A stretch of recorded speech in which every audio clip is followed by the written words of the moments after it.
Hi, all. This is Julie Griffiths and Mark Curtis, again, your learning support team Hey, from folks. Larn Rutledge. If you probably by now have all, if you check your emails, you will have heard that we will likely be at back at branch on the 19th after our 2-week holiday.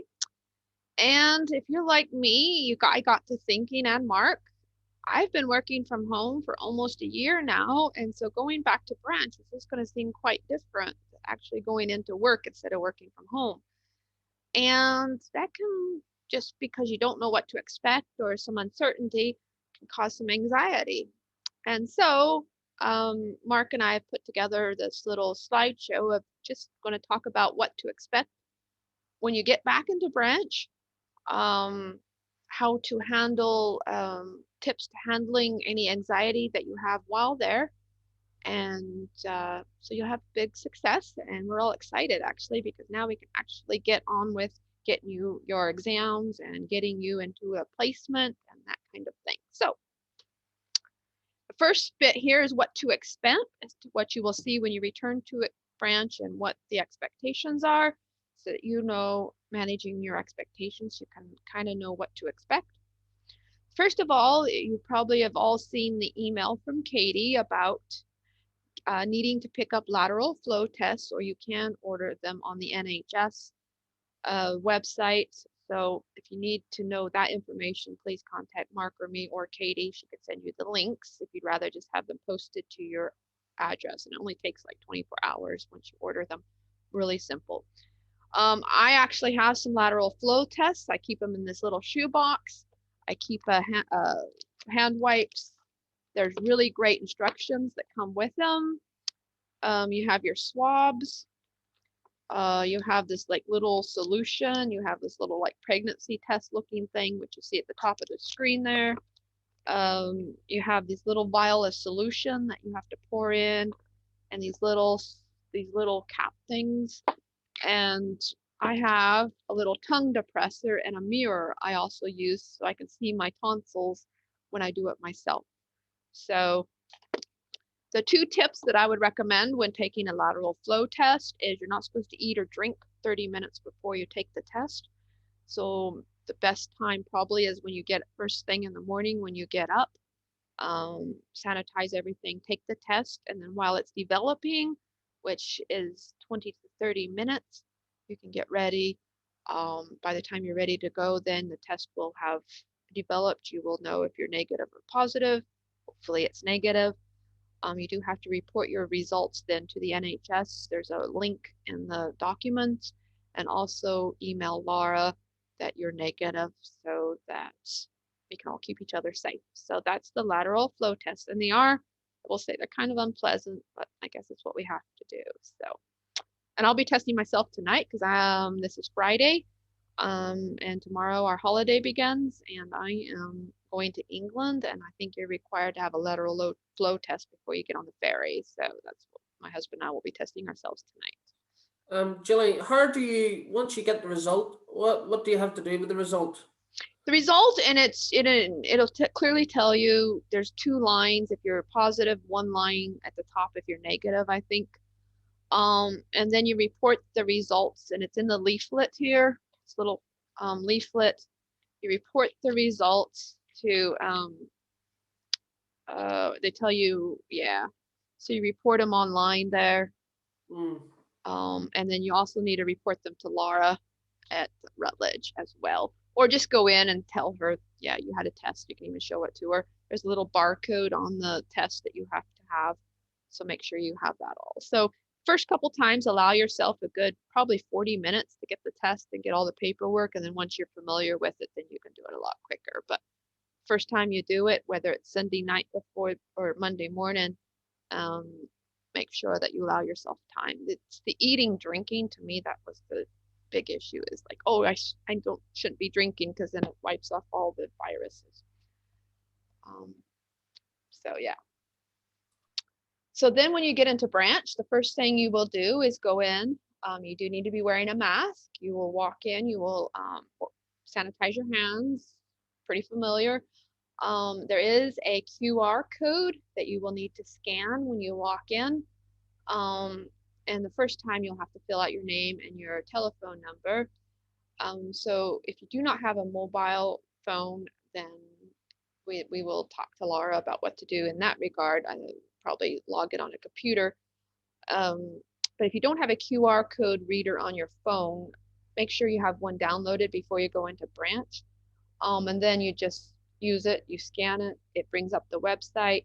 And then once you fill out, every time you do it, it's all filled out and you just put in your, it's really easy. So the first time it'll take you a little longer. So you might want to get to branch about 5 minutes early so you have time to just kind of basically sign in. All right. And then, of course, we're going to have screens. You'll see screens in the classrooms. It's not because we think everyone's like has viruses. Well, they probably do, but it's just to keep people safe. So you will see screens between yourself and your neighbor, and then you'll know where to sit. Once you're there and sat down, then you will be allowed to take your mask off. But if you're walking in the halls, walking up the stairs, and inside the building at all, unless you're seated at your designated place, please wear a mask. And if you just wear it, then we don't have to tell you to wear it, and it just saves a lot of anxiety that way. And one-way system in operation, you'll follow the arrows. So one of the tips I think we gave you last week about staying healthy is exercise, and you'll get plenty of exercise going up the stairs, going down the stairs, but you'll get in the habit of planning your journeys and keeping a distance, which we've all been doing for the last year. So it's pretty simple. Again, wearing masks. Do wear a mask and make sure it's comfortable, or you can wear a screen. I have these little half screens that I wear sometimes that will work as well. So some sort of something to cover your face in case you do have the virus. And even though, a lot of us getting vaccinated, it's still advice and guidance. So we have to listen to that and protect each other.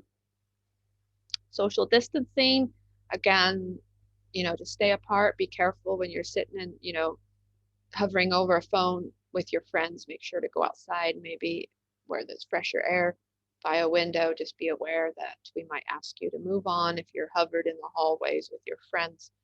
Hopefully the weather will stay nice for a while and we can go outside. And you'll soon learn the best places to go. All right. So planning, so that's just what it will be like when you get back in the branch. And I should have told you, we'll have our friendly faces to actually see in person. And then planning. So I like to plan. I'm a planner. So you should be getting your timetables in your emails. Look at your timetable, study it carefully. If you have any questions, always ask. Then we'll tell you the times. If you're on a work placement, make sure you let Katie know what your hours are so they can work around that, or you may have to change your hours. So learn to be flexible. It may not be what you want, but it's what we can do the best to get you your classes and get you sorted. For me, planning is clothes. I like clothes. So I'm already thinking, well, what do I want to wear? What's comfortable? What kind of shoes do I want to wear? I'll be doing a lot of walking. Might take a walk on my lunch break, but I want to look nice. What statement do I want to make? So clothes are always very important when choosing them. So kind of plan your outfit ahead of time. And look at your timetable. Will you be there over lunch? Will you have half an hour break for lunch? What are you going to eat? How much time? If you only have half an hour, you won't have time to walk to Duo's Fish and Chips. Do you want to eat that big a lunch in the middle of the day? Do you want to pack yourself a lunch? Do you want to bring money for a snack? So make sure you kind of think about what you're going to have for food or energy so that you can keep yourself going all day, especially when you've not been outside your house or back into a workplace for quite some time. You'll have to start thinking about food and lunches. How are you going to get to branch? Make sure to check with a family member. Are you going to drive? Liaison with your family if you need a ride, need to ride the bus. What type of bus do you need to get? What time do you need to get the bus? So kind of plan before Monday morning, the 19th comes around and you're like, I'm not sure how I'm going to get there, That's not a good excuse. You have 2 weeks now to plan, so start planning. You probably likely need to be in branch by 9 o'clock on Monday morning. Likely, again, you will get your timetable with the exact times of when you'll need to get there. And then when you are at branch, what happens if I feel strange or feel anxiety? First of all, practice resilience. And I'll go into this in a little bit, but speak with someone, speak with Mark or me. We're always available. If you have any questions, just you can speak to us privately. We'll make sure that anything you say is confidential. Speak to your tutor, speak to your friends, talk with your family. And we're glad to help, you know. So don't just allow your anxiety to build up so much, or you get so anxious that you just like, oh, I just want to go home.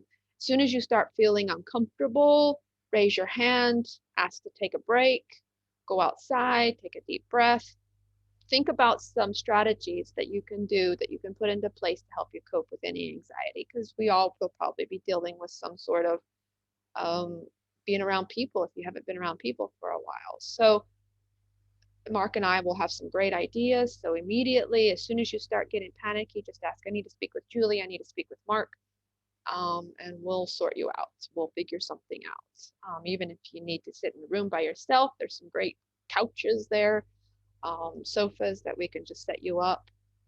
We might even be able to Zoom the class so you can sit there and watch the class while the other teacher's going on. We'll figure something out if you feel overwhelmed, or we'll get very creative. So don't be afraid to like say, I just need some space.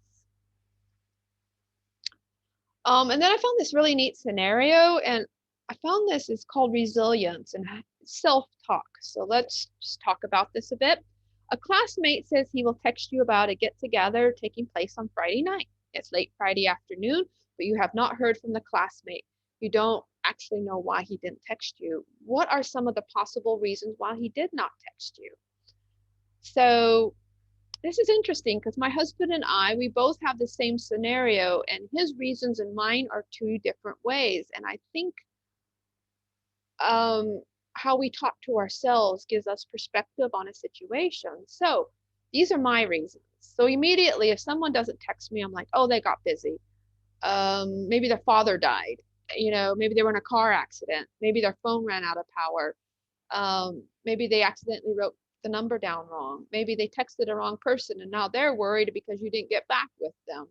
So these are reasons I would come up with that, oh, it's probably some reason out of control and, you know, just get on with my life. These are non-emotionally harming reasons. So these are positive self-talk. These are reasons that have nothing to do with you. It's just circumstances out of control.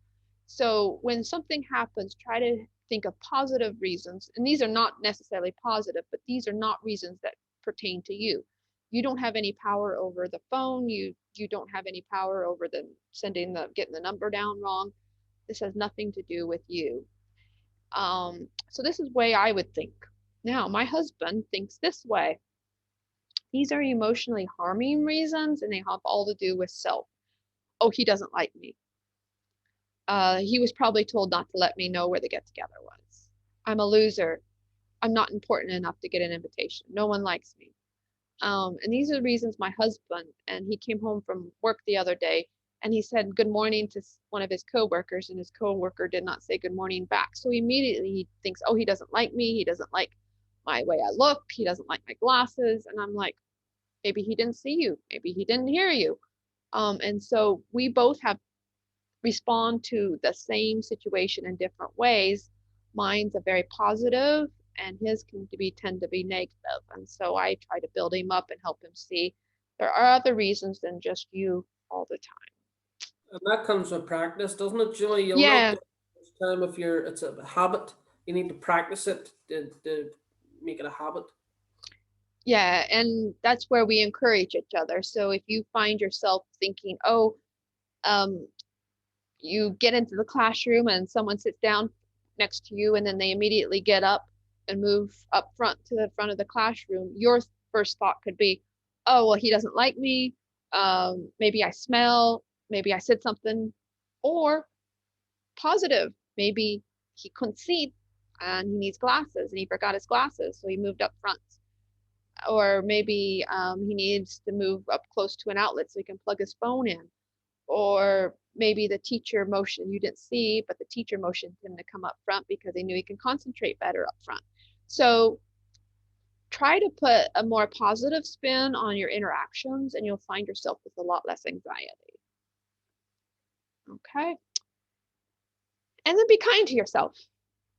Have an exercise routine. Take the one-way system and get your exercise.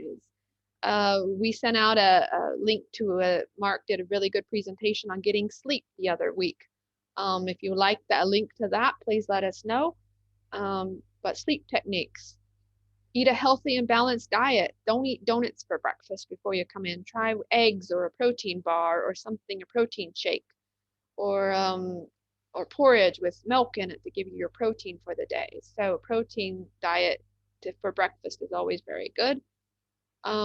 Take a shower before you come in. Make yourself feel good. Comb your hair. And of course, we'll be sanitizing your hands. And I hate the hand sanitizer because it makes my hands feel sticky. So I'm getting an expert on hand sanitizer. But practice good hygiene. Don't try to be perfect. No one is. And don't, if you get an answer wrong, it's not the end of the world. You've been studying from home for quite some time now, so just accept yourself. And this was a huge tip I learned as a young person. Learn to laugh at your own mistakes. So get the answer wrong, just like, oops, sorry, didn't mean it. Now I know, no big deal. And start practicing these techniques. And as Mark says, it takes practice. And you'll find yourself, as soon as you laugh, laughter releases good endorphins in your body. And all of a sudden you don't feel as anxious. And you don't feel like as devastated, and you don't feel as stupid. And it'll make yourself feel better if you laugh at yourself. And really good tip there. So to sum it all up, have fun. We're having fun. And if I might even bake brownies or something to welcome us all back. Who knows? And this little cartoon, the slideshow cut off the label, but it says, I watched a few YouTube videos and I think I know how to build a straw house. So we've all been online learning and we think we know, but actual reality will probably be different, but we'll just be kind to each other and we'll have fun. And we'll get going and get on with life. Okay. Anything, Mark, you want to add? No, Julie, that's fantastic. Yep, just that things are going to be a bit different, but look, embrace it, take it one step at a time, and chat to your friends, socialize, have fun, and we'll look forward to seeing you back in Branch on the 19th. Okay, we'll see you shortly.